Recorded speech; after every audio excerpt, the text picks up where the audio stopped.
Today we are going to start with third part of unit 1, that is survey of sources.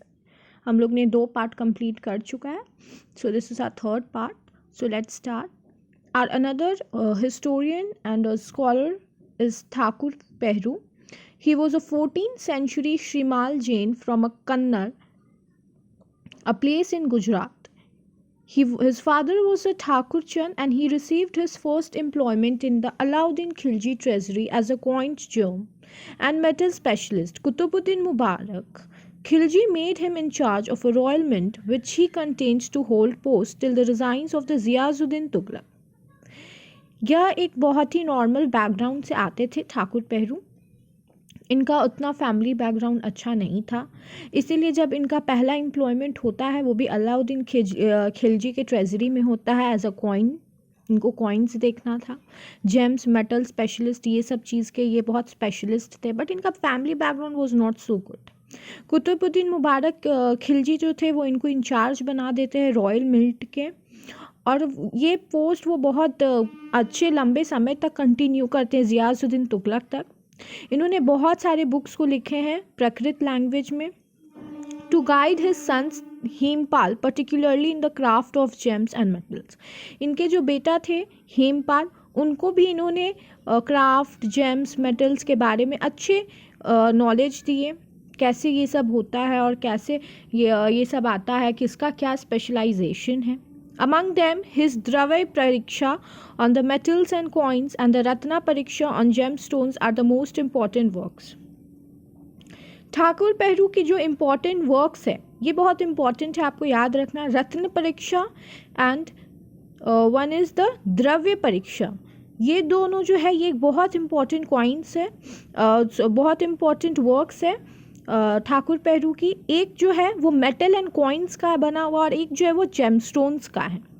द्रव्य परीक्षा contains 4 chapters and 149 घटास. यह जो book है यह एक बहुत बड़ी बुक है जिसमें 4 चैप्टर्स है और 149 घटास है. The work is extremely useful which throws interesting light on how prepare alloy, silver and gold, dhatu, it is copper and silver and purify them. यह जो वर्क है यह किस चीज़ के बारे में बताती है जो 4 चैप्टर्स की है. यह बताती है कि किसी भी अलॉय को या किसी भी चीज़ को मिक्स करके क्या बन सकता है. अगर हमें अलॉय बनाना है तो वो कैसे बनेगा, 3 धातु से, कॉपर सिल्वर और गोल्ड से. अगर हमें दिव्य धातु का जैसे कॉपर एंड सिल्वर करेंगे तो वो बन जाएगा. और उन लोगों को कैसे प्यूरिफाई किया जाता है, ये सब चीज़ का method, casting of coins, purification of metal, casting कैसे होगा सिल्वर का, गोल्ड का, क्योंकि सब बहुत प्रीशियस कॉइन्स हैं, प्रीशियस एलिमेंट्स हैं. इस सब का प्यूरिफिकेशन, कास्टिंग, डिज़ाइन करना बहुत हार्ड है. कैसे उसका शेप है, कैसे वेट्स मेजर होता है, तो सब कुछ इस बुक में बताया गया है. The book is often utmost important to understand the actual working of mints, coin cast, weight and measures, etc. His Dhatupati also deals with the origin, purification and smelting of metals. इनकी एक another book जो है धातुपति, वो भी एक बहुत ही metals ये सब पे ही बेस्ड है, जिसमें बताया जाता है कि मेटल्स का ओरिजिन कैसे होता है, उसको प्यूरिफाई कैसे किया जाता है, स्मेल्टिंग ऑफ मेटल्स कैसे होता है, ये सब चीज़. Now It is extremely important to learn the availability of various metals in a regions. His Bhugrava Praksh not only deals with the different kinds of soil, but also it tells how can one identify the availability of a particular metal by the taste of a soil. इनकी एक another source है जिसका नाम है भूग्रव. यह different kinds of soil के बारे में बताती है, जैसे कि अभी भी ल्यूवियल, रेग्यूर, ब्लैक सॉइल्स होते हैं, रेड सॉइल. तो उस समय इन्होंने बुक्स में लिखा है और बताया है कि डिफरेंट सॉइल्स कैसे होते हैं, उसके टेस्ट कैसे होता है, मेटल्स कैसे होते हैं. इनकी एक अनदर बुक है रत्ना परीक्षा, कंटेन्स 132 घाटास. It discusses various types of precious stones and pearls and their origin, size, colour, just specific qualities, evaluation and their medicine's value, even their units of weightings from right to tank. Thakur Pehru has also written Vastu Sar, which is a work of an architectural technique. इन्होंने एक और book लिखा है रत्ना पराक्ष. यह total 132 घाटास की है। इसमें इन्होंने बताया, आपको ये इंपॉर्टेंट नहीं है कि कितनी की है, बट आपको mainly name of the book and उसमें क्या बताया गया है वो आपको लिखना ज़रूरी है। सब कॉमन हम लोग देखेंगे तो सब में मेनली मेटल्स, सॉइल्स, ये सब चीज़ के बारे में ही बताया गया है। इसमें उन्होंने बताया है कि क्वालिटीज़ क्या होता है, जस्टर, कलर, साइज़ क्या होता है, कैसे उसका इवैल्यूएशन होता है, मेडिसिन वैल्यू क्या होता है, मेडिसिनल वैल्यू, उनका यूनिट, उसको मेज़र कैसे किया जाता है। एक और है वास्तु सर, इनकी यह वर्क जो है वो आर्किटेक्चरल टेक्निक्स पे बेस्ड है। हाउ टू ले foundations of various types of structures, placements of room designs and the directions of Windows. Vastu sir जो है, हम लोग इसे वास्तु शास्त्र कहते हैं। तो वास्तु सर ये पहले ठाकुर पेहरू ने एक बुक लिखी, उसमें उन्होंने बताया कि आर्किटेक्चरल टेक्निक्स कैसे होने चाहिए, कहाँ पर विंडो होना चाहिए, कहाँ पर गेट्स होना चाहिए, no mainly the designs of architecture, a home or any place you have to do, so how it should be. He has emphasized on that. Thus, Peru work are extremely important to understand the highly technical aspects, the coinage and the architectural technique informations which are otherwise not available to us in the other historical work. इनका work बहुत important है हम लोगों के लिए, क्योंकि इनकी work से हमें कॉइनेज के बारे में पता चलता है, आर्किटेक्चर टेक्निक्स के बारे में पता चलता है, और भी ऐसे इन्फॉर्मेशंस के बारे में पता चलता है जो हमें दूसरी जगह नहीं मिलती है। तो इनका वर्क जो है उसको हम लोग इग्नोर नहीं कर सकते। So our next is Isamia. He is another scholar. The uniqueness of Isamia Futu Us Salatin lies in the fact that it is the only versified history written in a medieval period.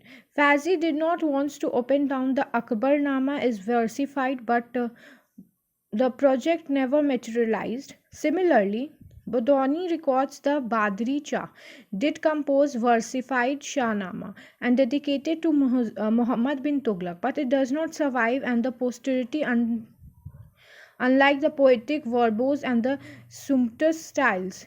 Islamia narration is plain and simple without rhetoric. However, Islamia has no positions of historian. He frequently mixes history facts with other fictions. इनकी जो works है वो काफ़ी interesting है। इनके works को बहुत सारे स्कॉलर्स भी मानते हैं कि he has written a very good, he has a very good knowledge, and there are also some kings so at that time who were like the sultanates like Mohammad बिन तुगलक, उन्होंने भी इनके बादरी चा जो उनके कंपोज किया गया था, ये सबको वो काफ़ी ही रिकॉग्नाइज करते हैं और अप्रिशिएट करते हैं, क्योंकि इनका रिटन वे बहुत यूनिक था। Then comes the However, to put Islamia work in irrespective is essentially to know his family background. आपको इस्लामिया के वर्क से पहले उनके फैमिली बैकग्राउंड को जानना बहुत ज़रूरी है, and understand the contemporary development. उन्होंने बहुत सारे कंटेम्प्रेरी डेवलपमेंट्स भी किए। तो उनका जो फैमिली बैकग्राउंड था इस्लामिया का, ये काफ़ी यूनिक था। जैसे कि हम लोग देखेंगे कि उनके जो फादर थे वो एडमिनिस्ट्रेटर में सर्व किए थे टर्की सुल्तान के। उनके जो एंसेस्टर फ़ुक्र उल मुल्क इसामिया थे, उन्होंने भी Baghdad to Multan and thence to Delhi where he received by Iltutmish. उन्होंने इल्तुतमिश से मिला और उनको फिर इल्तुतमिश ने वज़ीर बना दिया था। However, cast doubts over his appointments as wazir. His son Zahirul Mulk was the wakil-e-dar of Sultan Nasiruddin Muhammad. और उनके जो बेटे थे ज़हीरुल मुल्क, वो जो थे वकील-ए-दर थे सुल्तान नासिरुद्दीन मोहम्मद के समय में। उनके बेटे his son Izauddin was Isamia's grandfather, who was a Sifa seller of Balban's army. Though we do not hear anything about Isamia and wanted to write in tune with the literary traditions of the Shahnama. हम लोग ने इसामिया के बारे में जो उन्होंने लिखा है वो बहुत ज़्यादा हम लोग नहीं पढ़ते हैं, लेकिन उन्होंने एक शाहनामा लिखा था। His accounts begins from the Sultanate Muhammad of the Gaza up to 1350. A history of an complete 350 years and a dedication to the founders of the Bahmanid Sultan Alauddin Bahman Shah. For him, Muhammad was the ideal of sultans. Thus, the most appropriate points to begin his narrative for him, Muhammad invasions of the North India, hurried lying down the Isamia Sultanate, while in the similar manner, Alauddin Bahman Shah accounts symbolizes the beginning of the Isamia Sultanate in the तो इन्होंने mainly जो invasions हुआ था उससे related भी इन्होंने लिखा है। और फिर इन्होंने लिखा है कि जो फाउंडर ऑफ द बहमिद सुल्तान अलाउद्दीन बहमद शाह थे, उनके बारे में इन्होंने काफ़ी अच्छे से लिखा है कि उनका क्या कंट्रीब्यूशन रहा। Muhammad was an ideal for sultan, this was an appropriate points to begin his narrative. उन्होंने मोहम्मद से स्टार्ट किया है, उनका पॉइंट्स जो स्टार्ट होता है मोहम्मद से, कि वह काफ़ी एक अच्छे सुल्तान थे। मोहम्मद इन्वेजन्स जो नॉर्थ इंडिया में हुआ है, वो सब चीज़ के बारे में इसामिया ने अपने शाहनामा में लिखा है। Beside aspiring to establish his recognition and acclaimed poet, he aims to please his patron Alauddin Bahman Shah. He began to task at the invitations of the Qazi Bahuddin Hazib-e-Qiyasa. Bahman Shah's ascendancy was a result of the rebellion against the Tughlaq Shah. Therefore, the rulers could be best pleased if the rebellion was justified and Muhammad Tughlaq was painted as a tyrant and a regent. Isamia has compared Muhammad Tughlaq with the Yazidis and the Pharaoh, thus legitimate the claims of a nascent Bahmani ruler and its rebellious against the Muhammad Tughlaq. उन्होंने बहुत सारे scholars, बहुत सारे sultans के बारे में लिखा है और बहुत सारी कविताएं भी उन्होंने लिखी हैं जो काफ़ी पेट्रिन करती है। जैसे कि अलाउद्दीन बहमन शाह के बारे में उन्होंने लिखा है, उनका जो इनविटेशंस था, जो हमेशा आते रहता था, काजी बहुद्दीन उनको हमेशा बुलाते थे कि वो उन्हें अपने जो राइटिंग्स उसके बारे में बताएं। Bahman Shah ascendancy was result of rebellions. वो बताते हैं कि बहमन शाह का जो एसिडेंसी था वो रिबिलियस नेचर जो हुआ था, रेबिलियन जो हुआ था तुगलक शाह के साथ, उसके बाद हुआ था। Therefore the rulers could be best pleased in the rebellious was justified and Muhammad Tughlaq was painted as a tyrant and renegade. तो तुगलक शाह को इन्होंने एक डिफरेंट वे में पोर्ट्रेट किया है इसामिया ने अपने राइटिंग के द्वारा। दो अकाउंट इज अ रीजनल, इसामिया is poor in recording dates, at times dates are wrongly given. हम लोग देखते हैं कि इसामिया का जो वर्क है, लिटरेरी वर्क, उसमें काफ़ी जो डेट्स थे वो करेक्ट नहीं थे, तो उनका अकाउंट्स हम लोग बहुत हद तक अगर क्रोनोलॉजी में देखते हैं तो सही नहीं है। However his purpose was not to present a chronological account of a particular sultan. उनका मेन पर्पस क्रोनोलॉजी में अकाउंट्स को दिखाना नहीं था सुल्तान्स का। उनका मेनली एम यह था कि वो ओवरऑल इम्प्रेशन बना सके कि उस समय के पीरियड में सुल्तान्स कैसे रूल करते थे। In spite of his misogynistic remark about the Razia, his narrations that Razia enjoyed the confidence and popular support of the masses in Delhi is a substantive by a political development of Razia reign. इन्होंने रज़िया का जो rain हुआ था उसके बारे में भी लिखा है कि वो काफ़ी इंजॉय जो की थी, कॉन्फिडेंस और पॉपुलर सपोर्ट, ये सब चीज़ के बारे में भी सामिया ने लिखा है। However, some information provided by Samia is exclusive that one does not find anywhere else. There is also a complete void of the event of the last years of the Nasiruddin Muhammad reign. Samia fills up the gap. Only through the Samia one comes to know the Sultan Nasiruddin Muhammad was not the son of Iltutmish but was his grandson. हम लोग देखते हैं कि सामिया का जो work है वो काफ़ी क्रोनोलॉजी में नहीं होने के कारण काफ़ी गैप भी है, और बीच में उन्होंने कुछ सुल्तान्स के बारे में भी नहीं भी लिखा है, तो जिसकी वजह से वो काफ़ी गैप छुटा हुआ है। वहीं पे जो एक मिस्टेक भी हुआ है फिल सब, और वहीं पे इसामिया जो है वो बोलते हैं कि सुल्तान नासिरुद्दीन वो जो थे वो सन थे इल्तुतमिश के, बट वो ग्रैंडसन थे, तो कुछ मिस्टेक्स भी है। अनदर स्कॉलर एंड हिस्टोरियन जो है वो शाम शिराज अफीफ, टर्की इश फिजुर Shahil, written by Shams Siraj Afif, gives a detailed account of the reign of the Sultan Firuz Shah Tughlaq. शाम्स का जो सिराज का जो वर्क है वो मेनली फोकस करता है फिरोज शाह तुगलक के रेन पे, कि वो कैसे एक सुल्तान थे Firoz Shah Tughlaq. Afif was born as a noble family. इनका जन्म जो था, ये जो स्कॉलर थे अफीफ, सिराज अफीफ, इनके काफ़ी एक नोबल फैमिली में बर्थ लिए थे। इनके members was have served as a sultanate since the days of the sultan Alauddin Khilji. इनके फैमिली मेम्बर्स भी जो थे वो सुल्तान अलाउद्दीन खिलजी के समय से ही इनके फैमिली में वर्क कर रहे थे। Shams Afif's father served as a sultans in the various capacities in the reigns of the Firoz Shah. इनके फादर भी बहुत सारे कैपेसिटीज़ में वर्क किए हैं फिरोज शाह तुगलक के रेन में। Afif was born in 1342 AD, इनका जन्म होता है। और इनको हम लोग होल रेंज जो है वो फिरोज शाह तुगलक पे ही हम लोग मेनली देखते हैं कि ये बेस्ड है। And was in a position to write from personal experiences. The date of writing of Afif's history is not known, it is written some years after the invasions of the Delhi by Timur. एक proper chronology नहीं है कि कब से या इन्होंने ये start किया लिखना, बट एक अगर एस्टिमेट लेंगे तो ये जो दिल्ली में तैमूर के द्वारा इन्वेजन हुआ था उसके बाद से इनका जो हिस्टोरिकल राइटिंग है वो मेनली है। And the study of the contents after also shows the book was written in the first decade of the 15th century. इनके जो कंटेंट्स है वो भी बताते हैं कि ये जो लिखे थे वो mainly first half of the 15th century के डेकेड्स में लिखा गया है। Then we see that Firoz Shah both the invasions of Firoz Shah ended in failure. जो फिरोज शाह का इन्वेजन्स था बंगाल में वो फेल हो जाता है, तो उसके बारे में भी अफीफ जो थे सिराज अफीफ उन्होंने एक डिटेल्ड अकाउंट्स दिया है कि क्यों ऐसा हुआ था। Against the sultan Shamsuddin Ilyas Shah and the second against the Ilyas Shah son Sikandar Shah. ये दोनों के अगेंस्ट जो फिरोज शाह ने इन्वेजन किया था वो क्यों डिक्लाइन, वो क्यों सक्सेसफुल नहीं हो पाया, इसके भी रीजंस और फेलियर्स के कॉजेज दिए गए हैं। Afif is the only authority to give the reasons of Firoz Shah second expenditure to Bengal. He says that when Firoz Shah return to Delhi after his first expedition, seemingly satisfied with his victory over Ilyas Shah, though he gained nothing after the victory. Zafar Khan's son-in-law Sultan Faruquddin Mubarak Shah of the Sonargaon was supplanted by Ilyas Shahs of the Lakhnauti.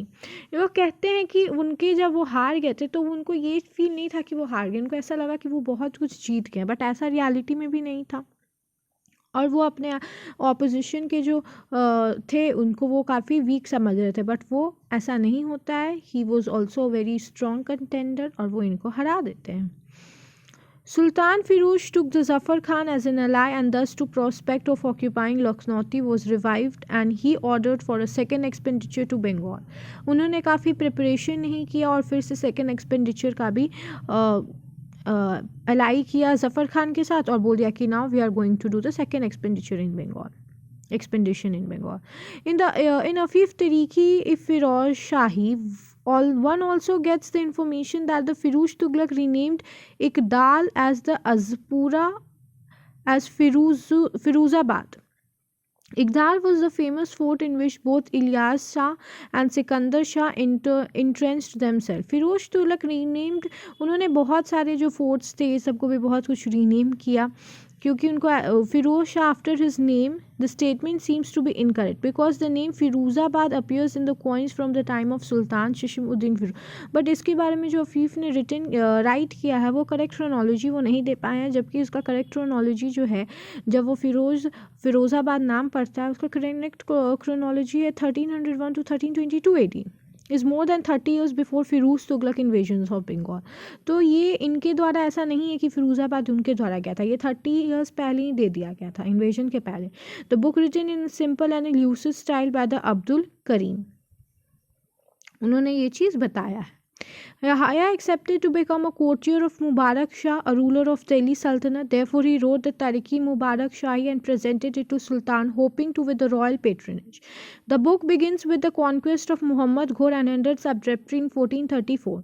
Several early royal chronicles have written text describes the 13th-15th century history of the Delhi Sultanate. बहुत सारे जो courtiers थे उनके बारे में भी लिखा गया है उनके बुक में। और 1350 सेंचुरी का जो दिल्ली सल्तनत था उसमें हम लोग देखते हैं कि बहुत सारा टेक्स्ट जो है वो डिस्क्राइब करता है 1350 दिल्ली सल्तनत के बारे में, उनकी हिस्ट्री के उसके समय की हिस्ट्री के बारे में। जैसे कि मिनाजी सिराज जो थे वो एक कवर करते हैं 1259 से पीरियड से in his Tabaqati Nasir. Ziauddin Barani covered 1259 to 1356। तो डिफरेंट स्कॉलर जैसे मिनाजी सिराज, तबक्ती नासिरी, ज़ियाउद्दीन बरौनी, डिफरेंट स्कॉलर्स जो है वो डिफरेंट पीरियड्स को कवर करते हैं दिल्ली सल्तनत का। यहाँ ही carried forward the chronology all the way to 1434 for the events up to 1351। Yaha selectively borrowed from the earlier writings and arranged the material in the chronologically orders for the events after 1351. He relied upon a personal memory and observations. Besides the account of some trustworthy narrators, his work is a regional history generally limited to the political and the political events. इनकी works जो है वो काफ़ी इनके personal achievements जो थे sultans के, उसके बारे में भी बताती है। और नरेटर्स जितने भी उनके जो पहले के जो स्कॉलर्स थे वो लोग भी जो लिखे दिल्ली सल्तनत के पीरियड में, उसके बाद उससे भी कुछ इन्फॉर्मेशंस वो लेते हैं और कुछ अपने माइंड से जो उनको याद था यहाँ जो है वो उसको लेते हैं और एक अच्छा क्रोनोलॉजी में वो मेंटेन करके लिखते हैं। फॉर एग्जांपल यहाँ omitted the economic reforms of Alauddin Khilji 1296 to 1316। तो ये सब था स्कॉलर्स के बारे में। अब हम लोग पढ़ेंगे कि डिफरेंट टाइप्स ऑफ वे होता है रिटिंग का, जैसे कि इंशा, एपिस्टोनोग्राफी, tradition. The Arabic word insha means the construction or a creation. It has been used in the sense in a classic Arabic literature such as Quran. Over time, it acquires the meaning of a composition, especially denotation, the prose compositions of letter, documents, and state papers. Subsequent, it was used as a synonym of the mushat, which are documents composed in accordance with the specific norms of diction and style that distinguishes the prose and compositions from ordinary prose. Insha जो है एक traditional word है Arabic में। इसका मतलब होता है construction, construction मतलब क्रिएशन। तो ये क्लासिकल अरबिक लिटरेचर है जो कुरान में मेंशन्ड है और इसका टाइम से हम लोग ओवर टाइम हम लोग देख रहे हैं कि इसका कॉम्पोजिशंस, इसका डिनोशंस जो है प्रोजेस, कॉम्पोजिशन, लेटर, डॉक्यूमेंट्स में हमेशा यूज़ होते आया है इंशा का। Subsequent it was use as a synonyms of the Munshat. Munshat का एक सिनोनिमस वर्ड जो है वो इंशा है। तो इस तरीके से उसको लिया गया, which are documents compose in accordance with specific norms, diction style. Different styles, dictions में इसका यूज़ होता है इंशा का। Gradually the term insha came in represent a distinct branch of learning that enable one's to discern the merits and defects of the prose compositions of letters and documents as a distinct type of writing from a regular treatise and the books. इंशा फिर धीरे धीरे बढ़ते गया उसका branch of learning और फिर वो letter writing, formal, informal documents में भी यूज़ होने लगा। Insha writing is mainly concern with the expressions of one's intermost feeling rather than use of a prose in a scientific treatise. Insha का जो मेनली यूज़ होता है वो एक्सप्रेशंस को, जो इनमोस्ट एक्सप्रेशन होता है उसको बताने के लिए यूज़ होता है। डिफरेंट साइंटिफिक ट्रीटीज जो होता है, रिसर्च होता है, वो सबको बताने के लिए इंशा जो राइटिंग था वो जो था वो यूज़ होने लगा था। Insha writing developed into art form and involved detail rules and regulations that a well lettered persons were suppose to learn and artful and well written एपिस्टोग्राफी।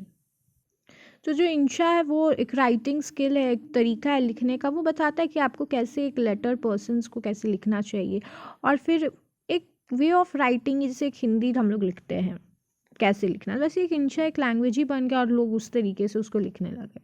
The device employed in the insha includes the verbal puns and tricks, riddles and manners, elegant style of writing. ये काफ़ी elegant style of writing था, इसीलिए काफ़ी उस समय हम लोग देखते हैं कि इसका अचीवमेंट बहुत ज़्यादा होता है लोग का, इसका पॉपुलैरिटी बढ़ जाता है, लोग इसको यूज़ करने लगते हैं।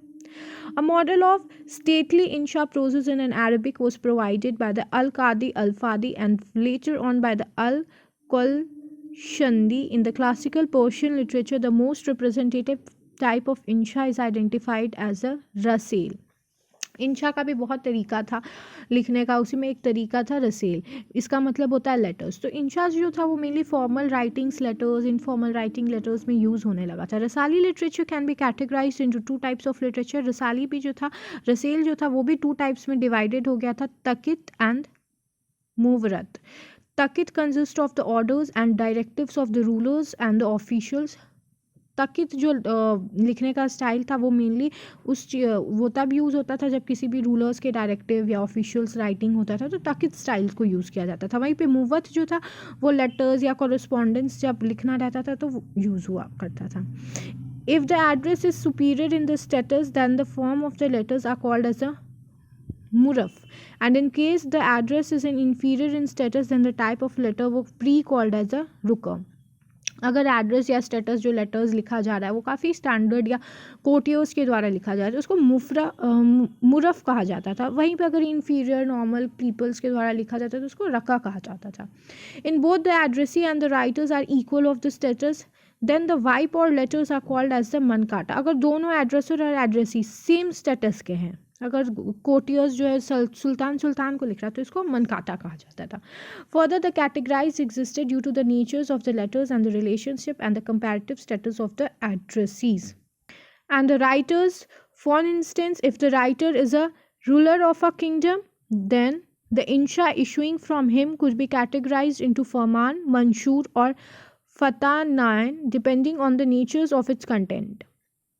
अगर रूलर्स जो हैं वो अगर किसी चीज़ को इशू करते हैं तो उसको मेनली इंशा को इशू करते हैं, तो उसको क्या कहा जाता था? उसको फरमान, मंशूर, फतीनाए, ये सब कहा जाता था। तो एक डिफरेंस हम लोग देखते हैं कि नॉर्मल पीपल अगर किसी चीज़ को इशू करते थे या अपर इशू करते थे तो उसमें काफ़ी डिफरेंस था, उसके लेटर्स को भी काफ़ी डिफरेंट कहा जाता था। वहीं पे अगर सेम सुल्तान को देते तो मंतुश, तो डिफरेंट टाइप्स ऑफ नाम जो है वो दिया गया था उस समय। तो इंशा जो था एक वे ऑफ राइटिंग था, वो 2 टाइप्स में डिवाइडेड था, उसके अलग अलग पार्ट्स थे जिसको हम लोग ने अभी तक कवर किया। I hope this much is clear to you all. Medieval India has a very rich traditions of the Insha writing. Many intellectuals such as Amir Khusro, Khaja-e-Jahan, Muhammad Gaiwan and Abul Ghaffar set a model of Insha writing, which was followed by generations of Insha writers. In administrations of superb Insha writing, may collections of Insha writings were collected. Munshat Namakeen is one of the largest collections of Insha writing, which is dated from the early Mughal period. मुंशा writing जो है वो medieval India से हम लोग देखते हैं कि आते रह रही, बहुत एक रिच ट्रेडिशन है इंशा राइटिंग। मैनी इंटेलेक्चुअल्स जो थे इंशा राइटिंग्स को यूज़ करते, जैसे कि आमिर खुसरो, ख्वाजा ई जहान, मोहम्मद गवान, अबुल फजल, ये सभी इंशा राइटिंग्स को यूज़ करते हैं। और एक जनरेशन रिच ट्रेडिशन और जनरेशन हम लोग देखते हैं कि इंशा के राइटर्स होते हैं। तो हम लोग यूनिट 1 का 3rd पार्ट हम लोग कंप्लीट कर चुके हैं और 4th लेक्चर में हम लोग जो हमारा लास्ट लेक्चर रहेगा 4th लेक्चर, उसमें हम लोग पूरा जो यूनिट 1 है सर्वे ऑफ सोर्सेज वो कंप्लीट कर लेंगे। So thank you everyone, please like share and subscribe my channel.